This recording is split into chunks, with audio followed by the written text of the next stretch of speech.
community here in both Scott County and also the community in Harrison County, they came out this morning lining the procession route to bring Deputy Conley's body home from Frankfort to a funeral home there in Cynthiana. WKYT's Jeremy Toms was along the procession route, and he was talking to people who were out to pay their respects. The murder of Scott County Sheriff's Deputy Caleb Conley has sent shockwaves throughout the law enforcement community here in central Kentucky. But it's no surprise that tributes started coming in quickly as the sun rose over Georgetown this morning, and the sadness of this whole situation set in for many in this small town. Hundreds lined up along Georgetown's Main Street Tuesday morning. Silent and somber, they watched on as Deputy Conley's watch over their community came to an end.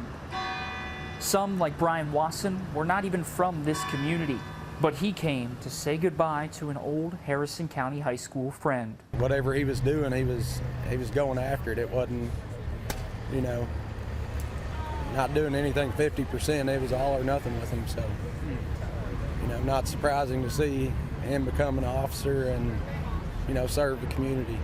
Wasson and Conley drifted apart in their adult lives, but Wasson's respect for Conley's service to community and country was unwavering.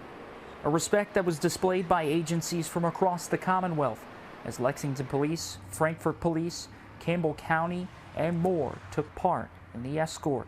Scott County leaders say this sacrifice Deputy Conley made should serve as a reminder of the risks these officers can face on any given day. The fact that we feel the pain, even if it's a Scott County or one of Georgetown or any law enforcement that falls in the line of duty, you know, they're giving their life for us. And so we need to keep that in mind. Georgetown Mayor Bernie Jenkins added that the city of Georgetown is going to do everything it can to support the Scott County Sheriff's Office in this difficult time. In Scott County, Jeremy Toms, WKYT.